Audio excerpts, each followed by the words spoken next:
আসসালামু আলাইকুম। আমি ডক্টর মারিয়াম জামান, ডায়াবেটিস, থাইরয়েড, স্থূলতা এবং হরমোন রোগ বিশেষজ্ঞ। আমি আজকে ভিডিও করছি আমার চেম্বার থেকে। আমার chamber popular diagnostic centre, Bangla বাজার, বরিশাল। আমি নিয়মিত এখানে রোগী দেখছি বিকাল 4টা থেকে। যে সকল রোগীরা হাইপোথাইরয়েডিজম আছে তারা লিভোথাইরক্সিন নামক একটি ওষুধ খেয়ে থাকেন, যেটা বাজারে বিভিন্ন নামে পাওয়া যায়, থাইরক্স, থাইরিন, থাইরোনর, সিনথক্স বা T4।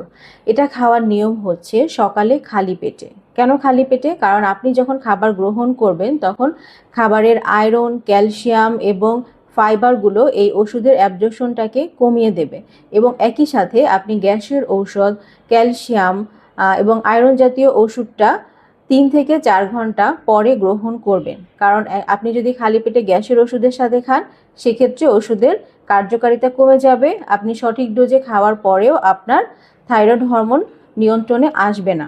সামনে আসছে রামাদান মাস। রামাদান মাসে আপনি কিভাবে খাবেন? যখন আপনি সাহরিতে ঘুম থেকে উঠবেন বা তাহাজ্জুদের নামাজ পড়তে উঠবেন, হাত মুখ ধোয়ার পরে আপনি প্রথমে ওষুধটা খেয়ে নেবেন। এর 20 মিনিট বা 30 মিনিট পরে আপনি সাহরি করবেন। এরপরেও যদি আপনি ভুলে যান, পরবর্তী নিয়ম হচ্ছে আপনি ইফতারির সময় খেতে পারেন। খালি পেটে পানি দিয়ে খেয়ে কিছুক্ষণ পরে আপনি ইফতার করতে পারেন, অথবা রাতে আপনি ইফতারির 3 থেকে 4 ঘন্টা পরে, যখন আমাদের একটু খালি পেট থাকে, তখন আপনি এটা গ্রহণ করতে পারেন।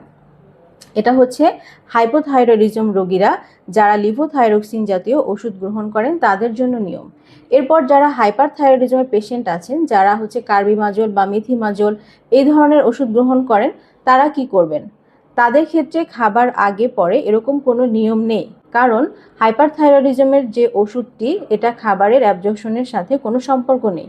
সুতরাং আশা করছি যে আপনাদের এই ওষুধ গ্রহণের ব্যাপারে যে বিভিন্ন ধরনের কোয়ারি থাকে, কনফিউশন থাকে, সেটা আজকে ক্লিয়ার হয়ে গেছে।